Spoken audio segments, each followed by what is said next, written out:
Thanks for those that are joining us. We are going to go ahead and get started in just 1 or 2 minutes.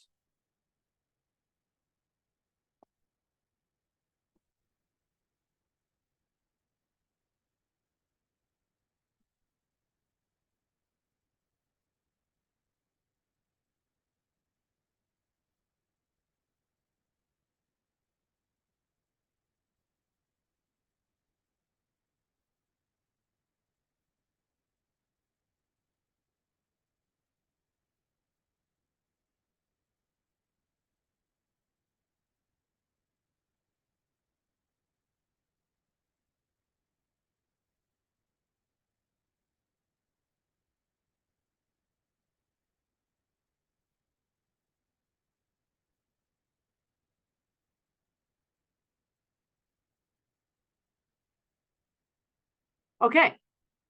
Good morning. Thank you so much for joining us today. My name is Victoria Higgins. I'm the Virginia Director with Chesapeake Climate Action Network and CCAN Action Fund, our advocacy arm.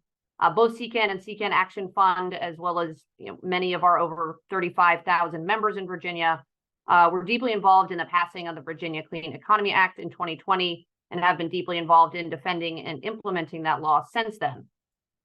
In May of this year, Dominion Energy filed its 2023 Integrated Resource Plan. We were alarmed to see that several of the plans were completely out of alignment with the VCEA, including by calling for up to 9 gigawatts of methane gas-fired generation and by declining to retire coal-fired units that had been previously scheduled for retirement. So this was a major departure from the utility's prior plans in the wake of the VCEA. As recently even as December 2022, Dominion filed a climate report that did call for retiring coal-fired units by 2030 and a decreasing reliance on methane gas. We were also alarmed to see that Governor Glenn Youngkin and Dominion sent out very similar press releases within hours of each other in the night of the IRP filing, both of which praised the IRP as an all-of-the-above energy plan in accordance with the governor's 2022 energy plan, which called for repealing key climate policies as well as new methane gas-fired generation. And then finally, we were dismayed to see Dominion submit just months later documents outlining an intention to build a 1,000 megawatt methane gas-fired power plant in Chesterfield County. This is their first proposal for a new fossil fuel plant since the signing of the VCEA, and evidence that the IRP scenarios most out of alignment with the VCEA are the preferred plans of the utility. While the IRP itself is subject to review by the State Corporation Commission and numerous parties filed concerns before that body, we saw the need for a public-facing report that detailed the discrepancies between the IRP and our state climate laws and provided recommendations for how to meet projected electricity demand with clean energy. So we are excited to ask Gable Associates to prepare this report, drawing from reputable public data, and I will pass it off to Adrian, who spearheaded this work, to walk through their methodology and their major findings. And as questions come up, please just place them in the Q&A rather than the chat. Thank you so much.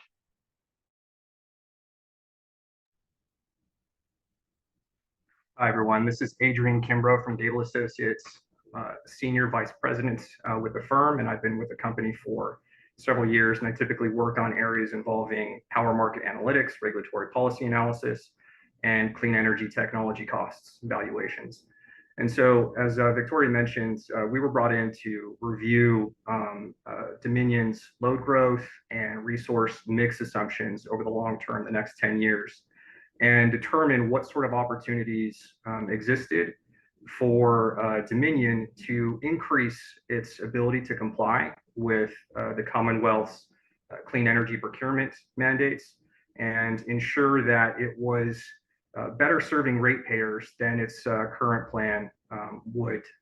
And at a high level, what we're showing, or what we found, is that the Dominion plan over procures gas, under procures clean energy like solar, wind, et cetera. And doing so results in a couple of pretty significant consequences for the Commonwealth. The first is the penalties that would arise from Dominion's, excuse me, 1 second. I'm just going to start sharing my slides here so you guys can get a better sense of what we're talking about. So just bear with me 1 sec.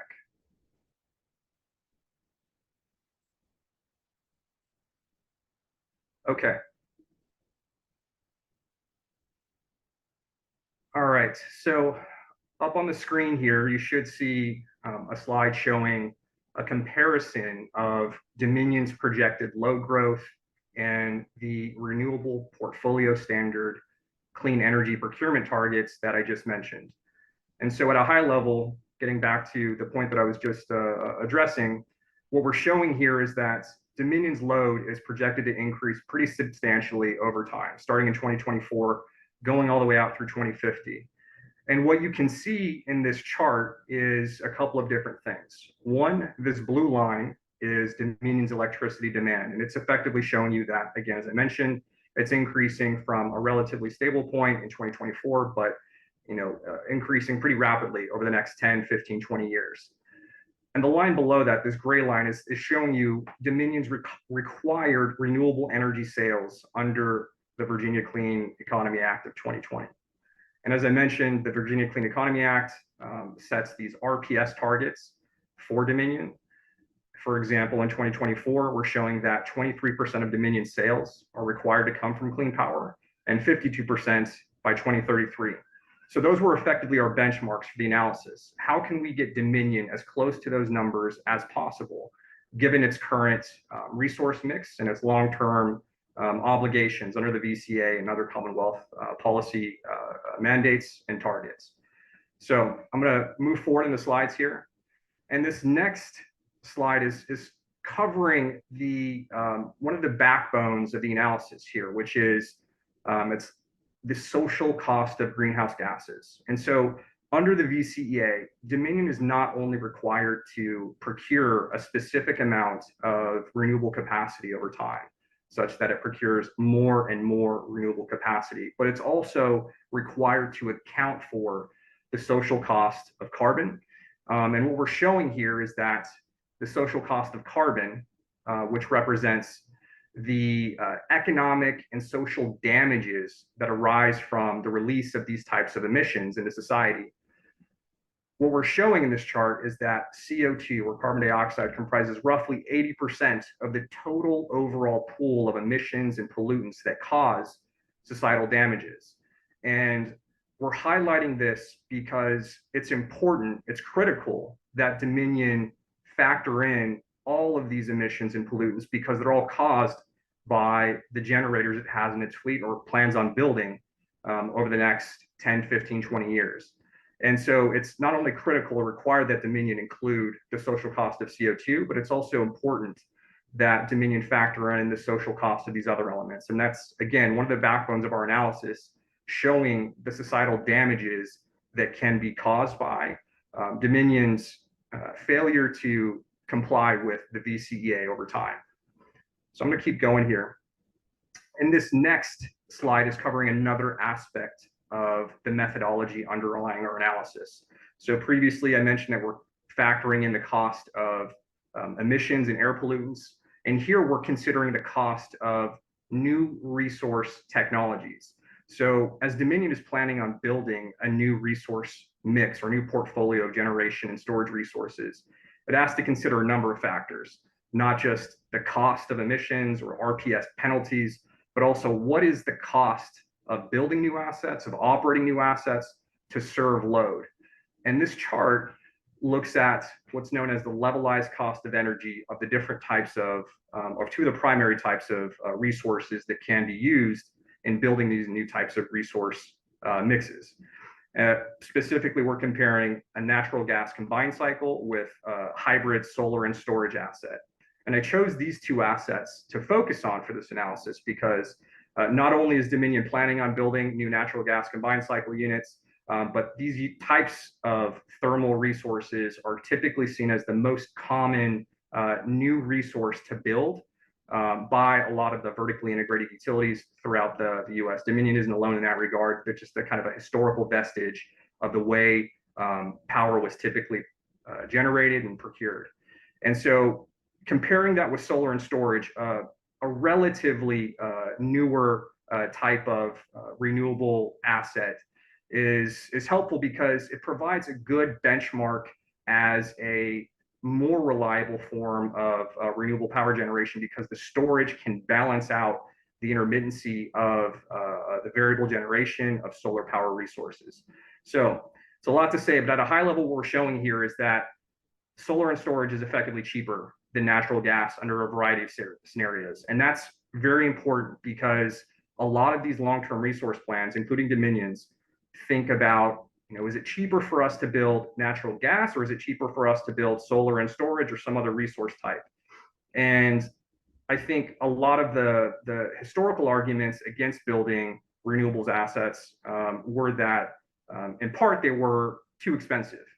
But what we're showing here is that they're not only cheaper than natural gas combined cycles or traditional thermal fossil fuel resources, but they're significantly cheaper, particularly over time.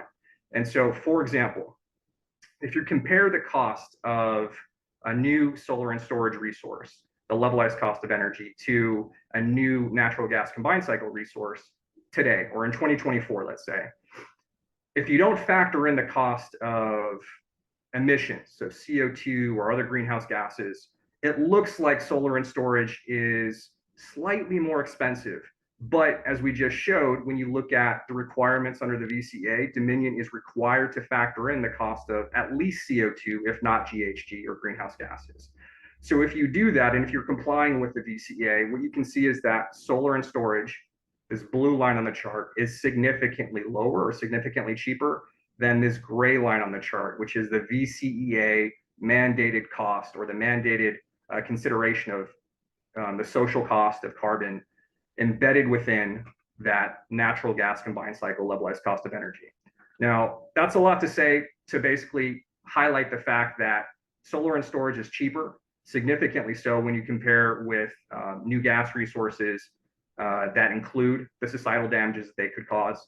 But it's also going to be cheaper over time. And we're showing that there's a break-even point or inflection point starting in 2039, where market sources on average are projecting solar and storage to become cheaper, even without considering the societal damages of gas or thermal resources like CO2 or other types of greenhouse gas emissions. So that's significant because it's showing that, again, with the VCA, it's clearly cheaper, but even without the VCA, it will be cheaper in the near term. So getting back to the high level methodology analysis, when you're thinking about building a resource plan, we considered the social cost of carbon, the social cost of greenhouse gases, and the build costs and operating costs of the different types of resources which could be used to serve load in Virginia. So I'm going to move forward here. And this next slide is telling you, it's highlighting the fundamental way in which we constructed our resource plan. So one of the easiest ways for utilities to bring in new resources to the market is to circumvent the interconnection queue process. Over the past 5, 10, 15 years, the interconnection queues across the country have been plagued with delays, uncertainty, risks. And so one of the arguments that Dominion has put forward to explain why they're not building more solar or including more solar and storage or other types of resources in their resource plan is because of interconnection queue delays. And what we show is that you can free up significant interconnection queue capacity by retiring old fossil fuel plants in Dominion's existing portfolio. And so we looked at Dominion's entire fleet of generators, identified them by the different types of fuel that they use, the technology that they use to generate power, and identified all of the resources that have been operating for more than 20 years, which is a standard benchmark in the industry for assessing the period of time needed to recover the investment costs in these resources. So that provides a very conservative benchmark to allow for these resources to be fully recovered so they wouldn't be stranded. And then after that 20-year mark, we set them to retire, these resources being older fossil fuel fired plants. And the chart on the left here is showing you the retirements from the plan that we put forward, labeled as the alternative plan, versus Plan B from Dominion's IRP. And we can see is Dominion isn't projecting any retirements of fossil fuel resources over the next 10 years.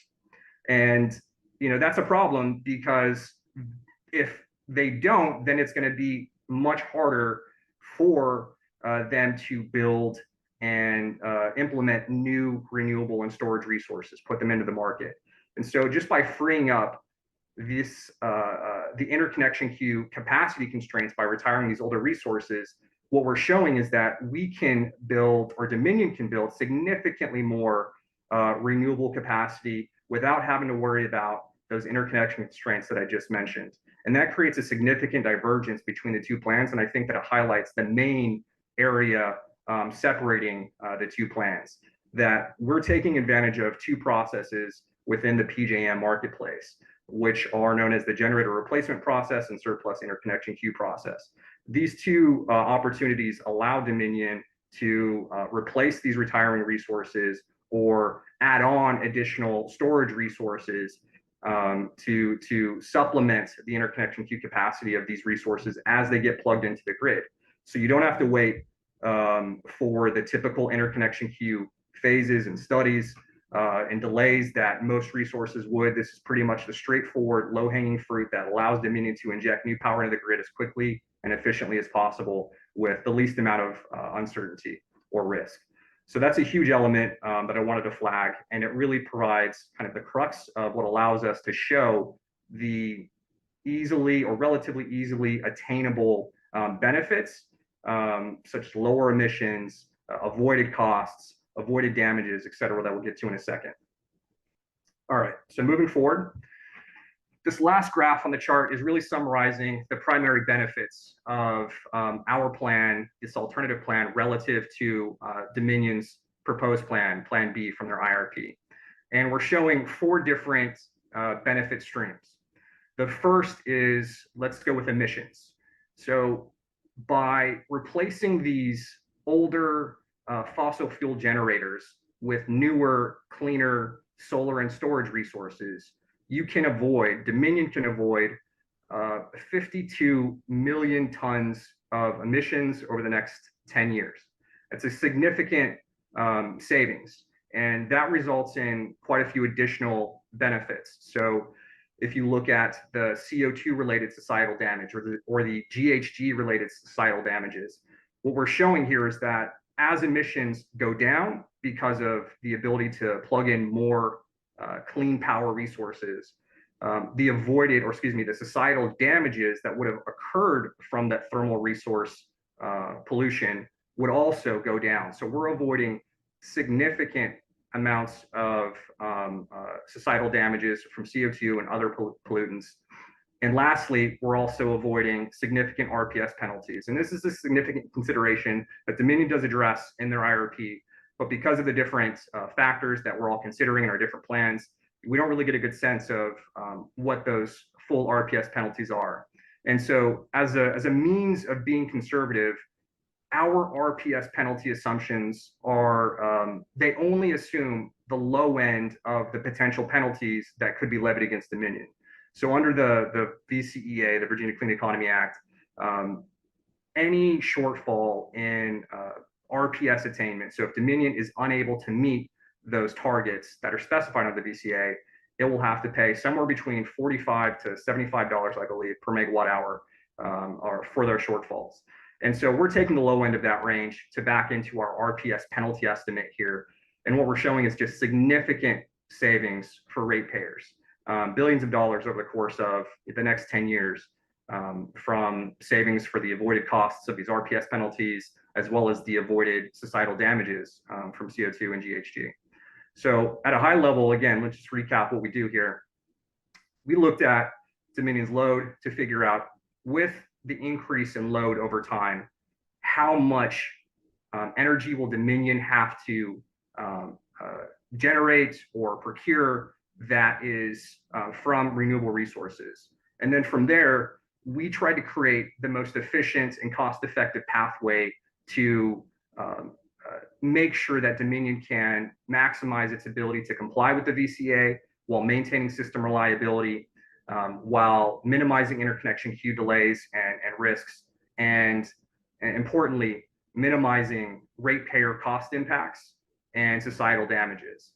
And this plan, by simply making the change of taking advantage of PJM's generator replacement surplus interconnection queue process, retiring Dominion's fleet of older fossil fuel resources, there is a relatively straightforward and cost-effective pathway to add significant solar and storage capacity to the grid and push down emissions, push down societal damages and RPS penalties, and put the Commonwealth in a much better position than it would have otherwise been.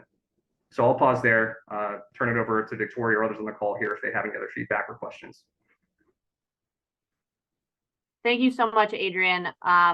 We can now take questions in the chat for anyone that has any questions about the methodology or findings from our report.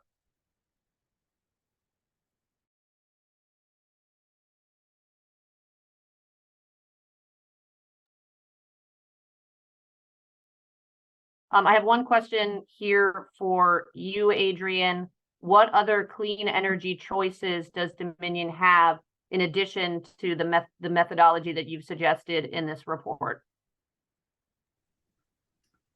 Yeah, so it's a good question. There are quite a few, and we addressed them a little bit in the report. So at a high level, you can think of the different types of renewable generation assets. So you have solar, you have wind, and then you have other types of resources which can be used to satisfy the RPS requirements, like hydro, biomass, although they're a much smaller share of the types of available capacity that can be added to the grid. So we focus mainly on solar and wind. I think that there are significant wind constraints right now in the market, which make wind in Virginia a much more, I'd say, less attractive relative to solar, both on a cost and interconnection certainty perspective, land use perspective, and then permitting perspective. So solar, again, provides kind of one of the more viable and cost-effective pathways in Virginia specifically. But within solar as a group, there's also different ways that you can think about increasing the amount that you can actually bring to the grid. So for example, you can have large scale assets, which are known as utility scale or in front of the meter assets. You can have smaller scale behind the meter assets. So these are assets that are sited at customer sites. And you can also have third-party contracts with vendors who have, or independent power producers who have solar assets and would contract to provide that supply of their clean power, be it solar or wind for that matter, to serve the Dominion load.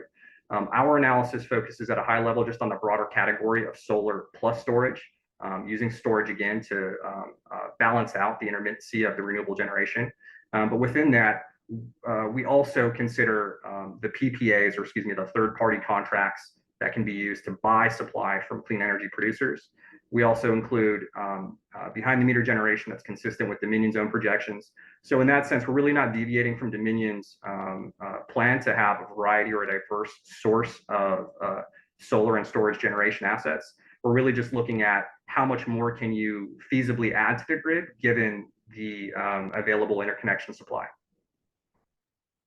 And one thing I would add to this is that Dominion is currently delinquent on its energy efficiency resource standard, so it has not met the goals that were set out by the General Assembly in 2020, and that is also low-hanging fruit in terms of meeting demand, is simply first meeting those interim targets and then continuing to invest in more aggressive energy efficiency programs. Yeah, that's a great point, Victoria, and I would just kind of add on to that. There's a relationship between energy efficiency and what I call behind-the-meter solar or customer-sided solar, because behind-the-meter solar effectively serves as energy efficiency. So you're getting two benefits if you focus on energy efficiency and behind-the-meter solar of decreasing load and balancing out those system demands. And so in that sense, I think it's advantageous for Dominion to kind of pursue both fronts, not just one or the other. Even if one isn't focused on renewable generation per se, the relationships between the two and the benefits, I think, necessitate a greater investment in both avenues. Another question for you is, it starts with one of Youngkin's signature energy plan policies is acquiring small modular reactors. Did the alternative plan consider this choice, and then why or why not? Yeah, it's a really interesting question about small modular nuclear reactors. At a high level, we do not advocate for resource plans, at least over the short term, this 10-year period, to include any small modular nuclear reactors for a host of reasons. One, it's SMNRs are a very new technology. There are no existing types of SMNRs in the US right now operating. I think that there's only one plan that's been submitted for investigation and permitting, but I don't think that there are any actually existing operating SMNRs. You also have the lengthy process of construction, development, interconnection for these resources. So not only is it practically infeasible to consider new SMNRs to serve load in Dominion over the next 10 years, it would be cost prohibitive because these types of resources are significantly more expensive than the alternative, let's say solar and storage, which can provide significant reliability contributions, again, from the ability of storage to smooth out the intermittency of solar. So even when you're adding those two resources together, you're still getting a lower cost way to serve load that is clean and reliable. And so I think that's one of the chief reasons why most are not considering SMNR as a viable pathway to meet these RPS requirements over the next 10, 15 years. Thanks, Adrian. I think we have time for one other question if any more come in the Q&A.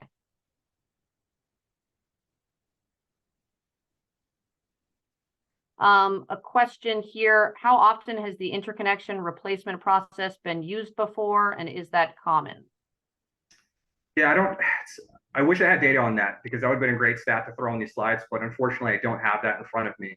I think that anytime a generator is planning on retiring from the market, depending upon its location, depending upon the topography of where it is, it's possible for these resources or the owners of these resources to either replace them themselves or sell the interconnection rights to a new investor or to a new owner of power plants. And that is something that we've been involved in, helping those types of transactions occur in the market. So I would say it's a relatively common practice in the sense that a lot of investors and asset owners, operators, and utilities know about it. But whether or not there's data on this, I don't know exactly how many interconnection spots have been sold from each utility or from each asset owner over the past 5-10 years, let's say. But I will say it's a relatively common practice, and most IPPs, independent power producers, and investor-owned utilities are aware of it and probably are using it to some extent to monetize the benefits of their interconnection rights at the end of the asset life. And I will say, the proposed Chesterfield gas plant is about a mile from a recently shuttered Chesterfield coal plant. So that may be the method that Dominion is using to try and speed up construction there, although we could confirm that for you. I think we are out of time, so I appreciate the questions. Thank you so much, Adrian. We will follow up with the press release and a link to this recording. If you have any further questions, please do not hesitate to reach out via the contact information on that press release. Thank you so much.